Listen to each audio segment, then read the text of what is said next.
cold was the first and only truth. It seeped through the thick, damp greatcoat, gnawing at bones already brittle with fatigue.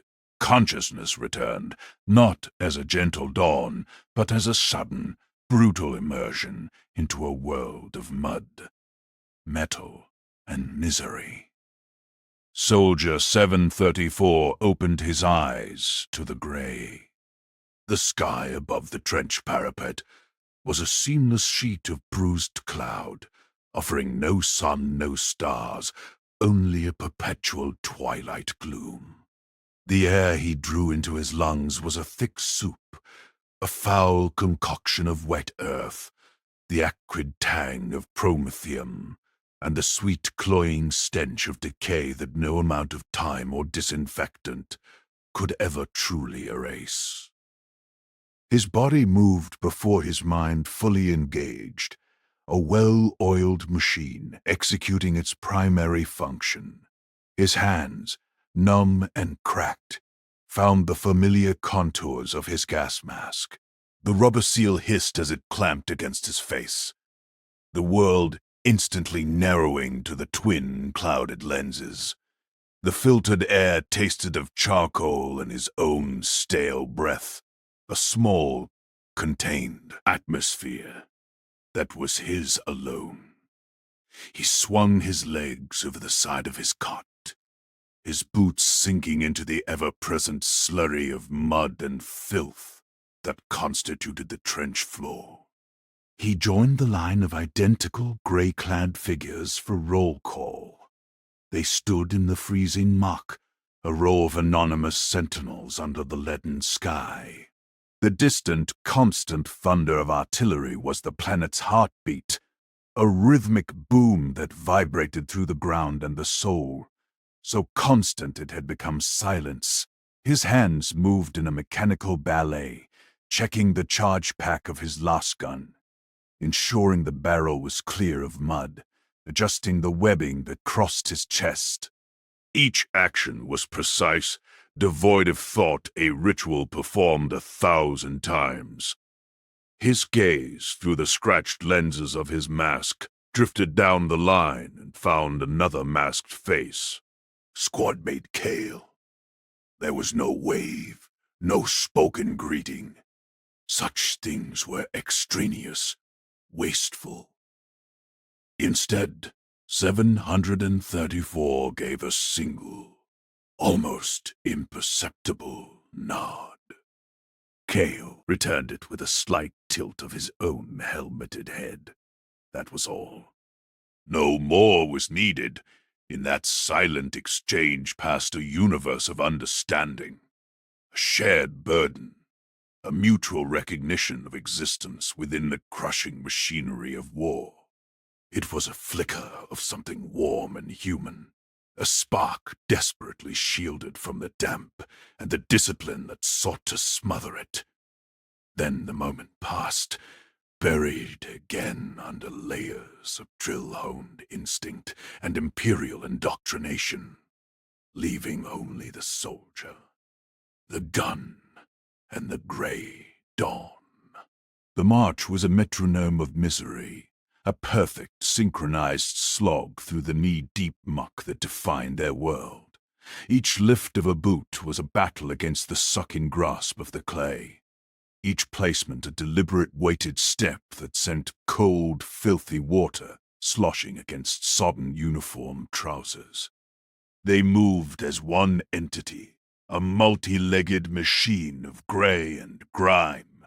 Their forms reflected perfectly in the stagnant, oily puddles they churned with their passage. There was no rhythm but the crunch of gravel underfoot and the squelch of mud, a cadence set by the relentless, grating voice that carved through the damp air. Commissar Vor stood on a slightly drier mound of sandbags, a black-clad statue of authority amidst the universal gray. His voice was a weapon in itself, a harsh, metallic bark that required no amplification, to reach every soldier, to burrow into every mind. It was a sound that bypassed the ears and vibrated directly in the teeth, a constant, abrasive reminder of their singular grim purpose. He called the counts for the bayonet drills, each syllable a lash. Thrust! Withdraw! Again! Soldier 734's body obeyed, the movements etched into his muscle memory so deeply they felt like ancestral instincts. His gun, fitted with the long, cruel bayonet, became an extension of his will. He drove the steel tip into the straw-stuffed dummies, their burlap skins already torn and leaking a pathetic imitation of hay guts.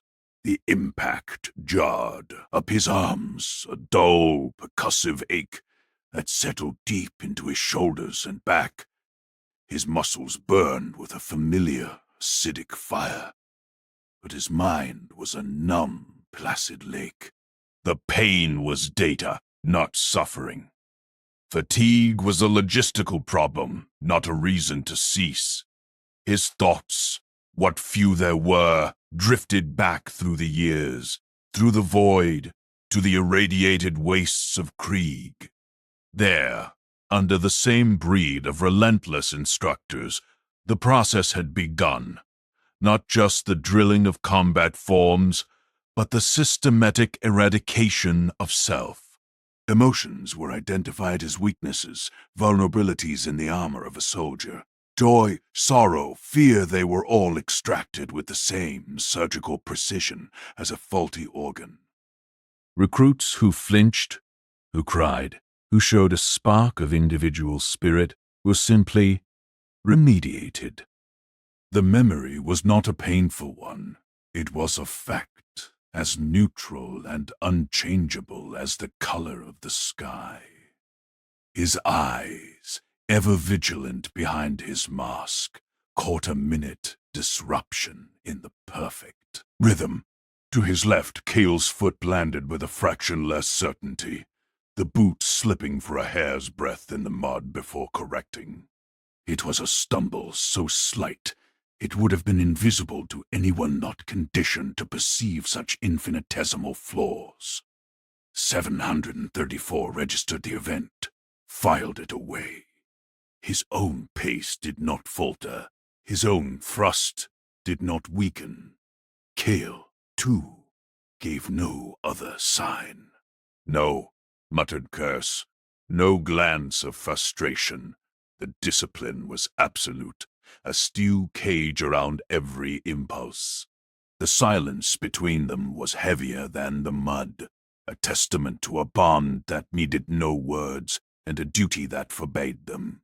They marched, they stabbed, they endured, two cogs turning in flawless, silent unison within the great, grinding machine of war. The mud was a living entity, a patient, insidious foe that worked tirelessly to reclaim the works of man. It oozed from the trench walls in thick, glistening sheets, collapsing whole sections of the parapet with a soft, sighing finality. The war against it was as constant and desperate as the one against the enemy across no man's land. Hours bled into one another, measured not by any clock but by the number of sandbags filled, hauled, and stacked. Soldier 734 worked with the grim persistence of a gravedigger, his movements a study in economy. He shoveled the cloying, wet earth into the coarse burlap sacks, his gloves becoming heavy, shapeless lumps of filth. The sandbags once placed were like bricks of chilled lead, their weight a temporary bulwark against the inevitable decay. Where the mud was most aggressive, lengths of plasteel were hammered into the earth, their cold, unyielding surfaces a stark contrast to the organic slump of the terrain. The air in the trench was a physical presence, a foul miasma that his gas mask could filter but never truly defeat. It was the smell of rusted metal, of wet rot, and beneath it all, the pervasive sweet odor of death. a ghost that haunted every breath. Near a firing step slick with algae and grime, Kale was having trouble. His last gun, usually a model of Imperial efficiency, had jammed. A plug of thick, viscous mud stubbornly lodged in the barrel. His attempts to clear it with his cleaning rod were growing more frantic, a subtle deviation from the norm that drew 734's attention. Without a sound, 734 set down his shovel, its blade sinking into the muck. He moved to Kale's side, his own presence a silent question and answer. Kale stilled, understanding the unspoken offer. He held the weapon steady while 734 produced a thin pick from his webbing. There were no instructions given, no gestures of thanks. Their masked faces turned toward one another were blank slates, their lenses reflecting only the dull gray light and the immediate practical task at hand. 734 worked the tip of the tool with delicate precision, scraping and probing until, with a soft pop, the clog of filth was dislodged. Kale gave a single sharp nod, and 734 returned it. The exchange was over in seconds.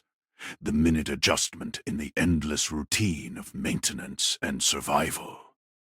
As 734 stepped back to resume his shoveling, a large, greasy-furred rat scurried over the toe of his boot, its claws making tiny pits in the mud.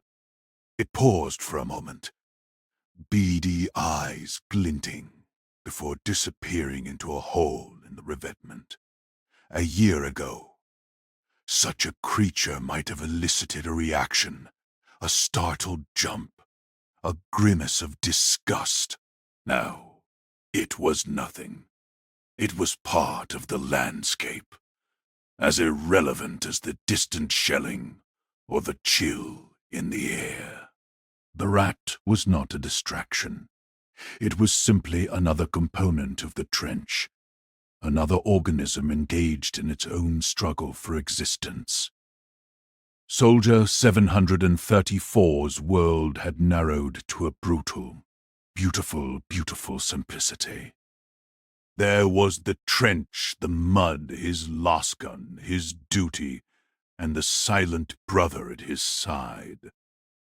Everything else was noise, and he had long since learned to tune it out. The grind of survival left no room for anything else. The mess bunker was a tomb of living men. Oh, low-ceilinged cavern, carved from the cold, damp earth and shored up with splintered play-steel beams that groaned under the weight of the world above. The air here was different from the trench, thicker, heavier, saturated with the smell of unwashed bodies, damp wool, and the faint, metallic tang of the nutrient paste that was their lifeblood. A single flickering glow globe, its lumen output dialed to a miserly minimum, cast long, dancing shadows that made the silent, masked figures seem like specters at a phantom feast. They sat on crates or upturned ammunition boxes, their postures uniformly slumped, their movements reduced to the bare essentials of consumption. No words were exchanged. Speech was a luxury, a frivolous expenditure of energy that the grim economy of Krieg could not justify. The only sounds were the rhythmic, metallic scrape of spoons against tin, the soft, wet sounds of swallowing, and the ever-present basso profundo of the distant shelling, a constant reminder of the fragile membrane separating this pocket of temporary respite from the chaos outside. Soldier 734 ate with the same mechanical efficiency with which he marched or dug. Each spoonful of the thick gray paste was lifted consumed and followed by another in a seamless, thoughtless cycle. The paste was utterly bland, a nutrient-dense slurry designed for maximum caloric and mineral intake, its texture a uniform, gluey consistency that coated the mouth and throat.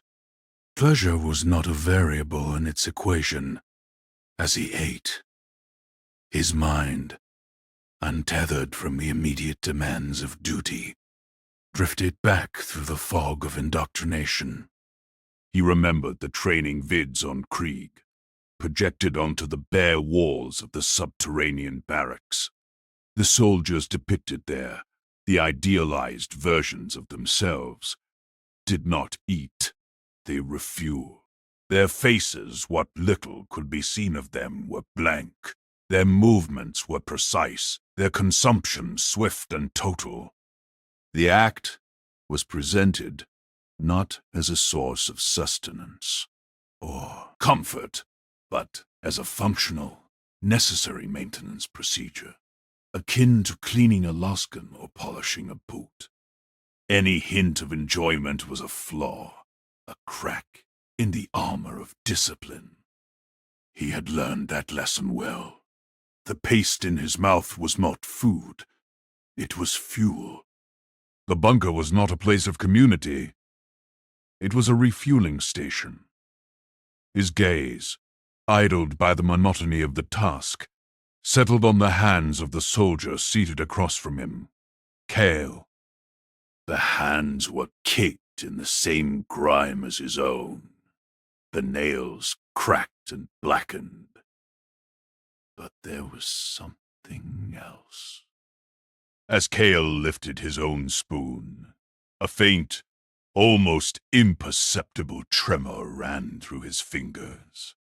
It was a tiny vibration, a shiver of exhausted nerves that betrayed the absolute stillness of the rest of his body. It was a sign of strain, of a system pushed to its absolute limit. Soldier 734 registered the tremor with the same detached analysis he would give a flickering lamp or a misfiring generator. He understood its meaning, the silent scream of a body and mind stretched taut. For a single suspended moment, the instinct to offer a word, a touch, a gesture of shared burden, flickered in the deep, buried parts of his consciousness. But the training was too deep, the walls around his humanity too high. Comfort was another form of waste. The moment passed. His eyes moved away, back to his own tin. He offered nothing. He scraped the last of the paste from the corners. The final, ringing scrape of metal on metal, a period at the end of the silent sentence of their meal.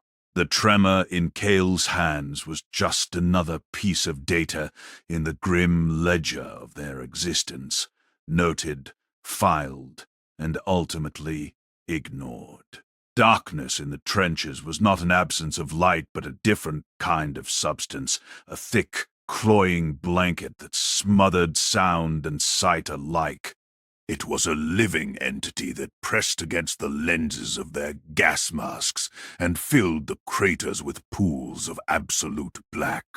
Under its cover, the squad moved a line of shadows, detaching themselves from the relative safety of their own lines and slipping into the ravaged earth between the armies.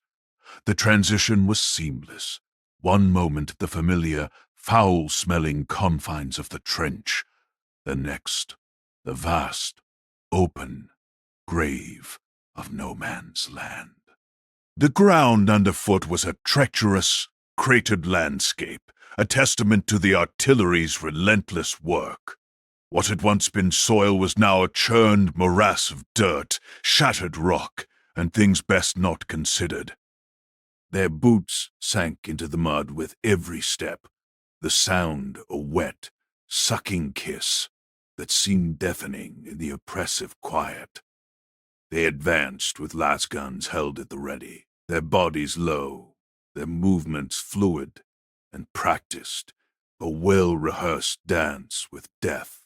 The silence was a physical weight, an immense pressure that made the ears ring. It was a false, quiet, a deceptive calm that hid 1,000 potential horrors. It was broken only by the rhythmic squelch of mud, the faint rustle of their greatcoats, and the occasional, distant crump of a shell landing far behind enemy lines, a sound that only served to deepen the stillness around them. Their world narrowed to the few meters of blasted earth visible in the bloom, their senses straining for any sign of the enemy. Each shadow was a potential threat, each oddly shaped lump of debris a possible ambush. Soldier 734's breathing was a steady hollow rasp inside his mask, the only rhythm in a world devoid of time. His entire being was focused on the terrain ahead, his finger resting lightly on the trigger guard, his body coiled like a spring. Then, movement. A flicker of deeper shadow against shadow, 100 meters ahead and to the left. The squad froze as one, becoming statues in the mire. Through his magnifying scope, 734 saw them, figures, hunched and hurried, digging a new firing position in the lip of a massive crater. Heretics. Their outlines were wrong, their movements jerky and alien. There was no discussion, no shouted orders.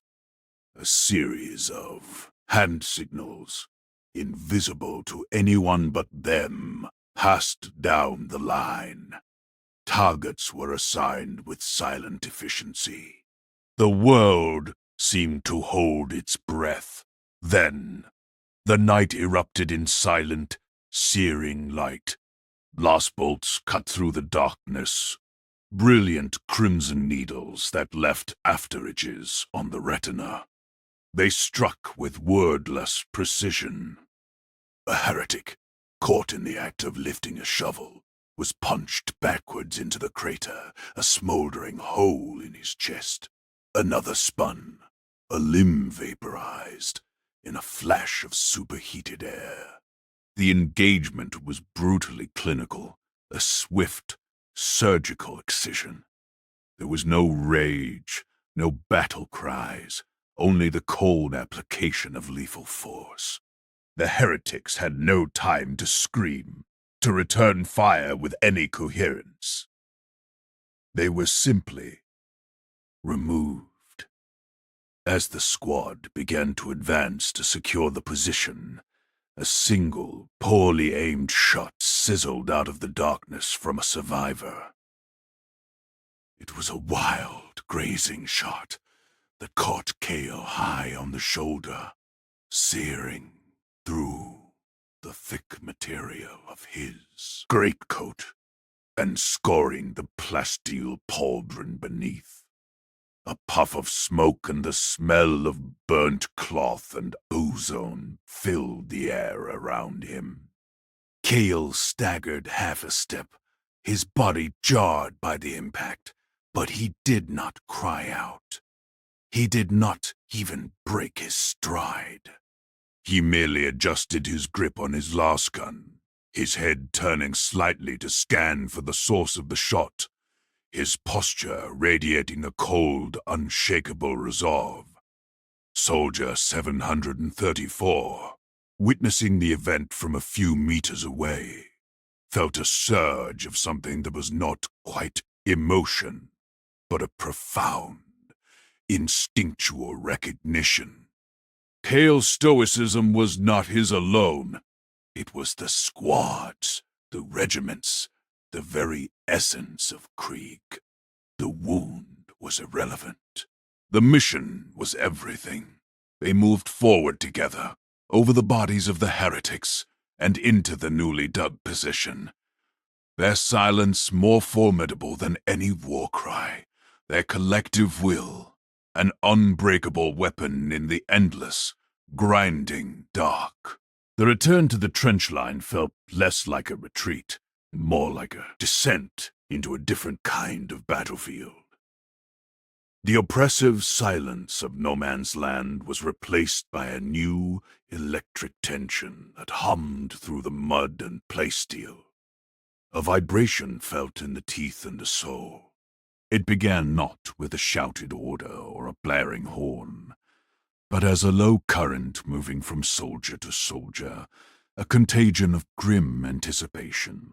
The rumors were airborne, carried on the same foul breeze that brought the stench of cordite and decay. A major assault. The words were passed not with voices, but with the tightening of a strap, the frantic, renewed intensity with which a bayonet was polished, the extra second spent checking a lost gun's power cell for the third time. The air itself seemed charged with a fatalistic energy, thick and heavy, making each breath drawn through the gas mask feel like an effort. Soldier 734 fell into the new rhythm without conscious thought. He sat on an empty ammunition crate, his own lasgun disassembled across his knees. Each component was clean with a ritualistic care that bordered on reverence. The barrel was scrubbed free of the last traces of mud from the patrol, the firing mechanism oiled until it moved with a silent, slick perfection. Around him, the entire trench was a hive of this silent, desperate preparation. Men who moments before had been statues of exhaustion were now animated by a shared, unspoken dread. Their movement sharp, their focus absolute. It was the busy work of those preparing for a storm, a futile attempt to impose order on the coming chaos. It was during this hushed frenzy that the grating voice of Commissar Vorst cut through the ambient noise, not as a bark, but as a low, conversational rumble. He was standing with a junior officer, a short distance away, partially obscured by a hanging tarpaulin, his back to the majority of the men. Soldier 734's hyper-focused hearing, attuned to every deviation from the norm, caught the words. They were not about strategy or glory. They were about logistics. Anticipate 40% attrition in the first wave. Vorst stated, his tone flat, dispassionate, as if discussing the distribution of rations. Acceptable losses for the ground to be gained. Ensure the second wave is ready to advance over their bodies without hesitation. They are numbers on a slate, Lieutenant. Nothing more. The words landed not as a shock, but as a cold, confirming truth. They slithered through the filters of his mask and coiled in the pit of his stomach. 40%. A number. He, Cale, every man cleaning his weapon with such desperate care. They were all just figures in a calculation, variables in a grim equation of territory and firepower. His hands, which had been moving with such precise certainty, stilled for a single betraying second. As if pulled by an invisible string, his head turned. His lensed gaze finding Cale's across the narrow width of the trench. Cale had frozen too, a cleaning rag clutched in his fist, his own posture rigid. In that fleeting electric moment, the masks and the discipline fell away. Through the scratched glass their eyes met, and a raw, unvarnished dread passed between them, a shared, horrifying understanding of their imminent erasure. It was a crack in the indoctrinated facade, a glimpse of the terrified men buried deep beneath the layers of grey steel and Imperial dogma. It lasted less than a heartbeat. The cracks sealed over with the force of a lifetime of conditioning. As one, their heads snapped back to their tasks, their hands resuming their mechanical work. The shared terror was too dangerous to acknowledge, a heresy against the very core of their being. To combat it, the litanies rose, not aloud, but in the silent fortress of their minds. Soldier 734's inner voice, a cold, familiar monotone, began its recitation. Life is the Emperor's currency. Spend it well. The words were a mental flail, scourging the weakness from his thoughts. Duty is its own reward. Fear is the mind killer. Faith is my shield. Each phrase was a brick, rebuilding the wall around his humanity, burying the shared glance, the whispered numbers, the chilling fatalism of the air deep beneath an impervious layer of faith. The lost gun was reassembled with a final decisive click. The preparation was complete. They were ready to be spent. The orders arrived, not with a fanfare, but with the grim finality of a tomb sealing shut. A runner, his face a pale, grind-streaked mask of exhaustion, moved down the trench line, pressing a crisp, data-waxed scroll into the hands of each squad sergeant. There was no speech, no rousing call to glory. The scrolls said everything that needed to be said. Their stark, printed words, a death sentence for hundreds, delivered with bureaucratic efficiency. Full-scale assault. Dawn. Objective. The enemy's primary gun line. The words hung in the air, more tangible than the ever-present stench. A silent detonation that reshaped the reality of every man who heard them.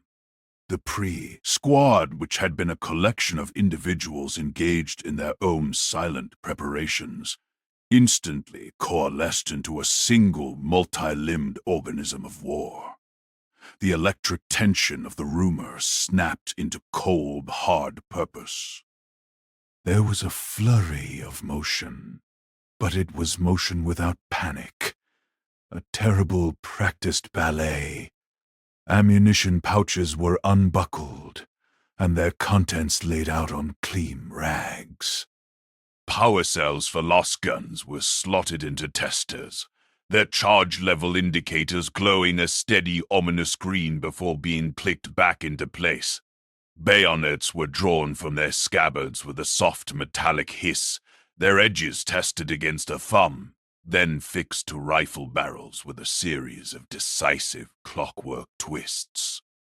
Each action was a prayer, a silent litany, offered not to a compassionate God, but to the machine of war itself.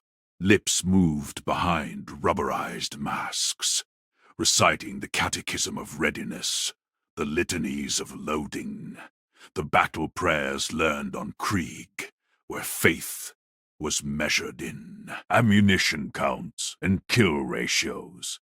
Soldier 734 moved through the ritual, his hands performing their duties with an autonomy born of countless drills. Check the power cell, secure the webbing, ensure the gas mask seal is tight. His body was a perfect instrument, responding to the programming imprinted upon it. But deep within the core of his being, beneath the layers of indoctrination and discipline, a hollow pit had opened. It was a cold, yawning void, where something akin to fear or regret might once have lived. He felt it as a physical emptiness in his gut, a sensation of free fall. He watched his own hands, steady and sure, and they felt like the hands of a stranger. The training had taken over completely, a ghost in the machine, and the man inside was just a passenger, a witness to his own impending sacrifice. His gaze drifted to Kale, who had settled on an upturned crate away from the main bustle. While others checked their guns, Kale was focused on a more intimate tool. He held his entrenching tool, its short handle worn smooth by his grip, its blade nicked and scarred from 100 desperate tasks. He had a small sharpening stone, and he was drawing it along the edge of the shovel with a slow, deliberate, almost loving precision. Scrape, pause, turn, scrape. The rhythm was hypnotic, a stark contrast to the frantic energy around him. There was no haste in his movements, only a profound, chilling finality. He was not just sharpening a tool, he was preparing a last resort. A weapon for when the last gun failed and the bayonet broke. The metallic whisper of the stone on steel was the loudest sound in Soldier 7234's world, a stark articulation of the theme that now saturated the very air they breathed. They were tools, expendable, replaceable tools for the Imperium. Their lives, their fears, the silent bond they shared, it was all irrelevant data.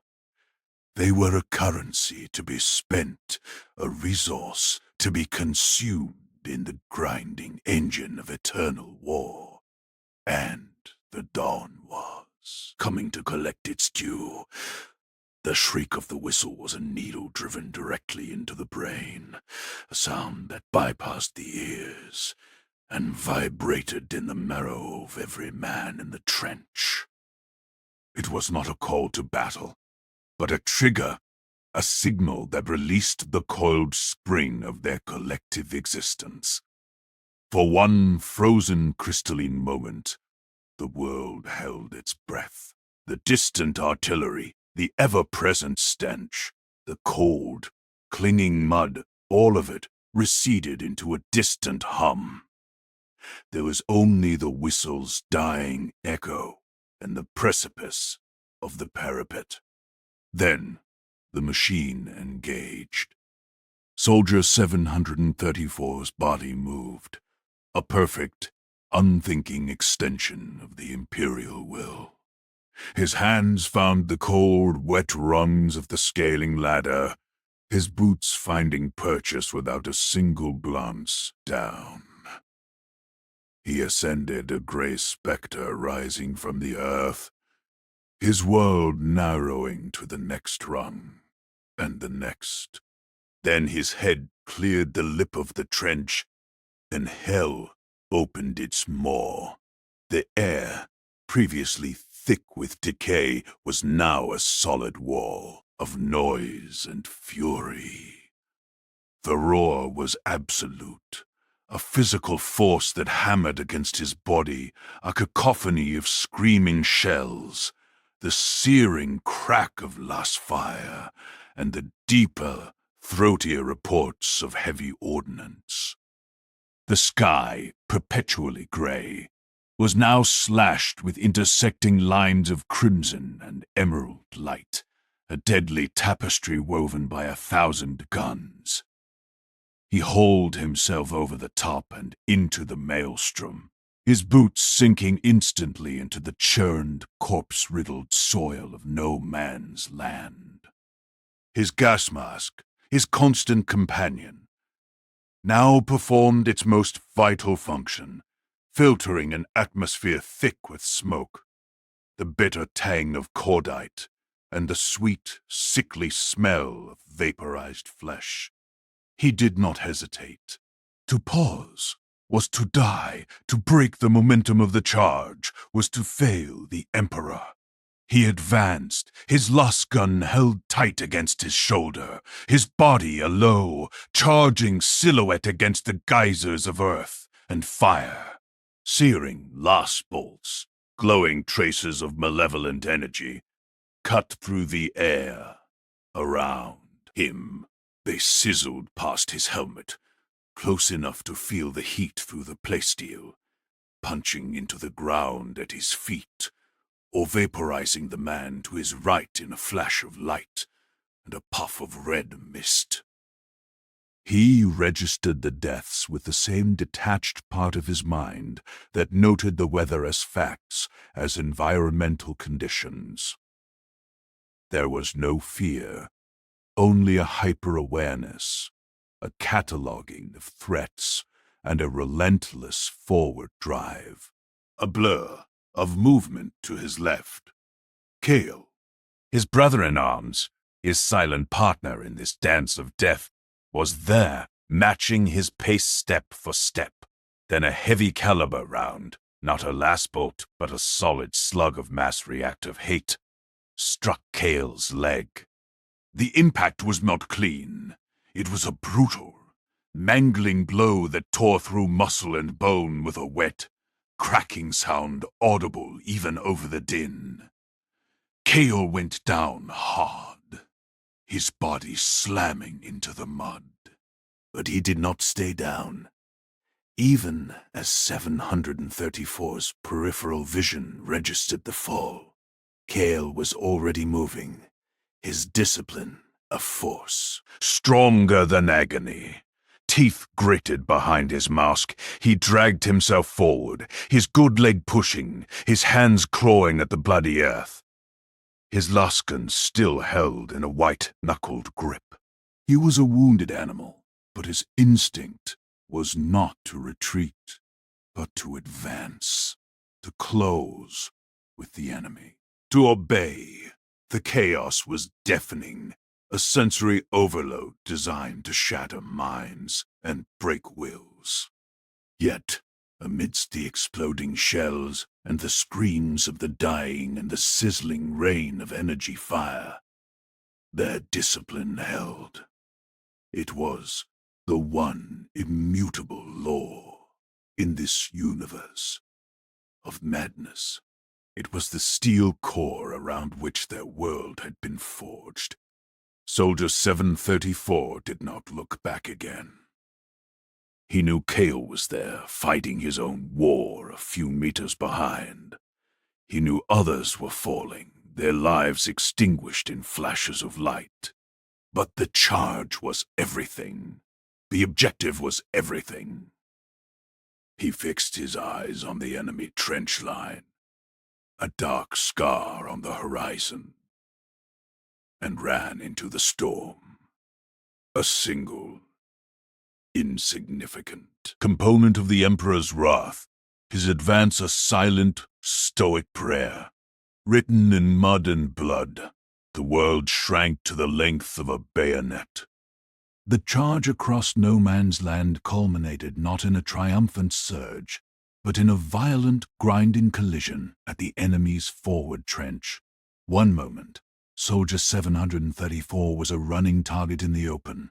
The next, he was dropping down into the heretic's domain, a plunge from the chaos above into the intimate, claustrophobic hell of close-quarters combat.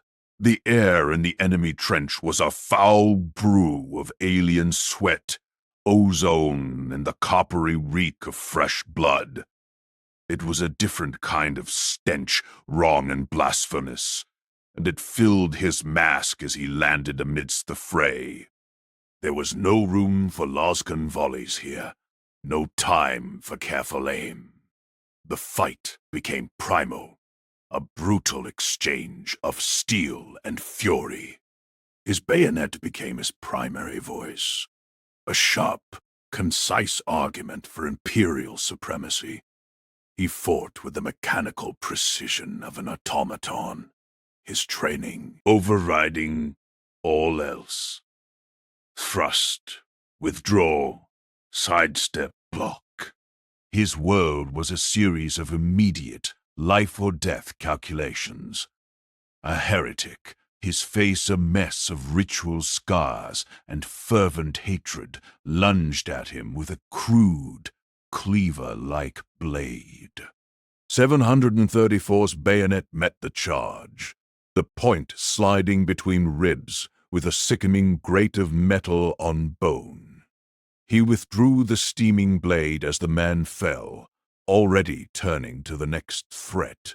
Another enemy came at him with just a shovel, swinging it in a wild, desperate arc. 734 ducked under the blow and drove the butt of his lasgun into the man's throat, feeling the cartilage crush under the impact. Survival was a reflex. Duty was a mantra thrumming in time with his heartbeat. He was a component in the machine of war, his function to eliminate the corrupted parts before him. Thought was a luxury that had been left behind in the mud of the charge. There was only the next enemy, the next parry, the next kill. Through the swirling melee of grey uniforms and heretical flesh, his eyes, ever cataloguing, found Kale. His brother had somehow made it to the trench lip, hauling his mangled body over the parapet to join the fight. He was propped against a shattered communications array. His lasgun held steady, firing precise, single shots into the enemy ranks. For a fleeting second, their masked gazes met across the short distance, a final, silent acknowledgement of their shared path. Then the world exploded. A crack grenade, lobbed from deeper in the trench line, detonated against the sandbags beside KO. The blast was a contained, violent sun, swallowing him whole. There was no dramatic cry, no final gesture. One moment Kale was there, a stoic monument to resolve. The next, he was gone, replaced by a cloud of red mist, shredded cloth, and spinning fragments of plasteel. Soldier 734 saw it. He registered the event with the same cold clarity with which he noted a jammed weapon or a collapsing trench wall. The data was processed and filed. Squadmate Kale. Status: deceased. There was no time for the hollow pit in his stomach to open. No space for the ghost of grief to take form. Mourning was a peacetime activity. Here, in the bloody press of the enemy trench, stopping for even a heartbeat was an act of suicide and a betrayal of the mission. The death of his brother was not a reason to falter. It was fuel. The silent bond they had shared, the countless drills, the shared glances in the mess bunker, it all transformed in that instant into pure, undiluted purpose. Kale's sacrifice was a debt, and the only currency for repayment was victory. The brotherhood of the squad, now fractured, now bleeding, became a cold fire in his veins. He turned from the smoldering crater that had been his friend and drove forward, his bayonet seeking more flesh, his movements fueled by a legacy of silent loyalty that not even death could erase. He fought on, a vessel for the will of the fallen, his every action a silent eulogy for the man who had been, and a brutal epitaph for the heretic who would be next. The silence that fell was more deafening than the battle had been. It was a heavy, suffocating blanket, woven from the absence of screaming shells, and the final, fading echoes of lost fire. The enemy was gone, having melted back into their lines, leaving behind the spoils of their defense, a field of broken bodies and shattered machines. Soldier 734 stood amidst the carnage, his boots planted in mud that was more blood than earth, the air still thick with the ozone tang of discharged energy weapons, now carried the overwhelming metallic stench of fresh blood, a coppery fog that seeped through his mask's filters and coated his tongue. It was the smell of victory, and it was indistinguishable from the smell of a charnel house. The work began immediately. A new, grim routine to replace the old. There was no celebration, no moment of respite. The living became gravediggers. They moved through the corpse-strewn landscape in a slow, somber procession, their task methodical and devoid of ceremony. Soldier 734 knelt beside each fallen comrade, his movements precise, despite the exhaustion that clung to his bones like a second skin. His fingers, slick with gore, worked to unclip the small, stamped metal tags from around each neck. Each tag was a name, a number, a life reduced to a data point for the Imperial Administratum. He dropped them into a canvas bag that grew heavier with every step, the clinking of metal, a morbid chime marking their progress. Then he found him. It was not by sight alone, for the body was a ruin, but by the familiar scorch pattern on the mangled chest plate, and the particular way the helmet lay tilted. Kale, Soldier 734, knelt, the mud soaking through his trousers, a cold that felt distant and unimportant. He reached out, his movements slowing from their mechanical efficiency to something more deliberate. He retrieved Kale's tags, the metal cool against his bloody glove. The act was the same as with the others, yet the weight of the tags in his palm felt different, a tangible anchor for the hollow space that had opened inside him. There was no time to examine that emptiness. He placed the tags in the bag with the others. The clink they made, somehow softer, more final. The burial was as functional as the tag collection. They used their entrenching tools, the same tools that had shored up trench walls and were now used to dig shallow, communal graves in the ravaged earth. There was no prayer, no eulogy. The bodies of friend and foe alike were rolled into the pits, one atop another, a tangled mosaic of the dead. Soldier 734 helped lift Kale's broken form and lay him to rest among his squad mates. He felt the unnatural looseness of the limbs, the terrible, yielding softness where solid flesh should be. Then the shovels moved again, covering the grave with the same blood-soaked soil from which they had come. It was not a burial of honor, but of sanitation and necessity. As they finished, Commissar Vorst strolled along the newly captured position, his black coat a stark slash of authority against the universal red and brown. He surveyed their work, his critical gaze sweeping over the filled graves and the bag of tags.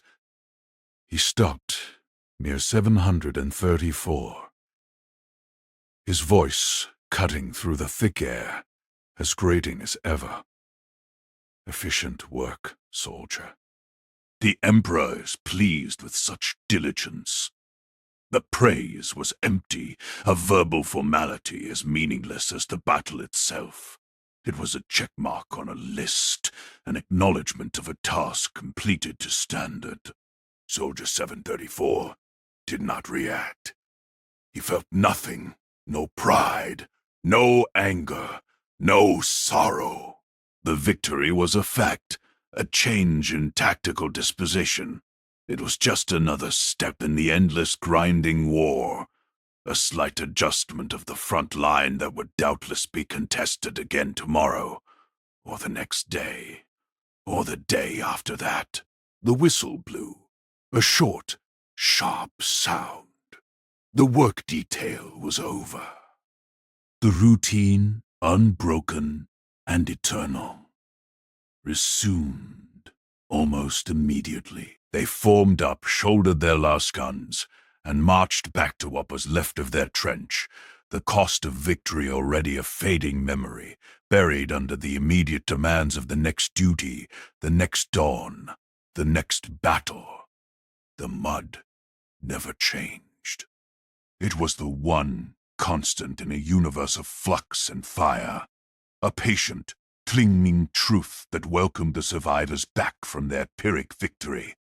The trench walls, shored up with fresh sandbags, and the bodies of the fallen, still wept their slow, oozing tears of soil and decay.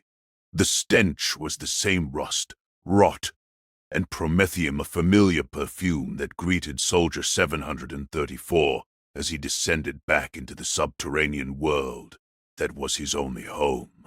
The battle had been won, ground had been taken, but the landscape of his existence remained unaltered. It was as if the charge, the carnage, the death of Kael had all been a fleeting, violent dream from which he had now awoken, returned to the same cot, the same rations, the same grinding reality. New ones arrived. They came in a single shuffling column, escorted by a stern-faced junior officer. Boys, really their faces not yet hardened into the impassive masks of the long-serving, their eyes wide and white and grime-streaked faces darted around the trench, taking in the slumped figures of the veterans, the pervasive filth, the distant, unceasing thunder. He saw the fear in them, a raw animal terror that screamed from their every hesitant movement, their too quick breaths fogging the insides of their issued masks. It was a fear he recognized, a ghost of a feeling from a lifetime ago on Krieg, before the drills and the litanies had scoured it clean. He watched them, and he knew, with a certainty as cold as the trench wall, what would happen next. The fear would be stamped out, not with kindness, but with exhaustion. It would be drilled out of them, on the training fields, buried under thousands of repetitions, drowned in the monotony of routine until nothing was left. The hollow shell of a soldier, a perfect vessel for Imperial will. The drills began anew the very next morning. Commissar Vorst's voice, that familiar, grating instrument of authority, barked across the compound, its commands unchanged. Column, forward. Bayonets, level. Thrust. Withdraw. Soldier 734 moved in perfect lockstep with the reformed squad, his body a machine, executing its programming. The mud sucked at his boots with the same insistence. The straw dummies, freshly stuffed, offered the same resistance to his bayonet. His muscles registered the same dull ache. Everything was as it had been, a perfect seamless loop. But there was a new emptiness in the formation, a space to his left that had once been filled by Kael's steady presence. Now, a new recruit stood there, his movements jerky and unpolished, his breathing a ragged, audible pant behind his mask. Soldier 734 did not look at him. He did not offer a nod. The space where Kael had been was now just a coordinate in the formation, a position to be filled. He had taken Kael's place not in spirit, but in function. The emotions that might have festered in that void grief, loss, camaraderie were buried deeper than any corpse in no man's land, interred beneath layers of reinforced indoctrination. What remained was a profound, impenetrable stillness.